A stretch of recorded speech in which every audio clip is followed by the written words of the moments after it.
Guys, তো রোজকার মতন সকাল সকাল ঘুম থেকে উঠে বেডটা ক্লিন করে নিলাম। এই ব্ল্যাঙ্কেট গোছাতে না শীতকালে এত বিরক্ত লাগে যে কি বলবো।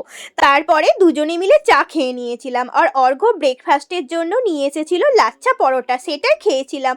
আর দুপুরের দিকে লাঞ্চের জন্য আজকে বাইরে থেকে খাবার আনানো হয়েছিল, মাসালা কুলচা আর সাথে ছিল চিকেন ভর্তা। তারপরে সন্ধ্যার দিকে দুজনে মিলে রেডি হয়ে বেরিয়েছিলাম পৌরসভার মেলা দেখতে। যারা আরামবাগে থাকো তারা সবাই জানো যে পৌরসভার মেলা আরামবাগে কতটা বিখ্যাত, আর প্রচুর মানুষের সমাগম হয় এই মেলাতে। তো আমরা প্রথম দিন যেহেতু মেলাতে গিয়েছিলাম আর একটু দেরি করেও মেলাতে গিয়েছিলাম, সেজন্য ভিড়টা একটু কমই ছিল। বেশ ফাঁকায় ফাঁকায় আমরা মেলা দেখেছিলাম, টুকিটাকি খাওয়া দাওয়া ছিল তার সাথে ছিল টুকিটাকি কেনাকাটি। তো যাই হোক, এরপরে আমরা আজকের মুখ্য আকর্ষণ অদিতি মুন্সির গান শুনে সোজা বাড়ি চলে গিয়েছিলাম।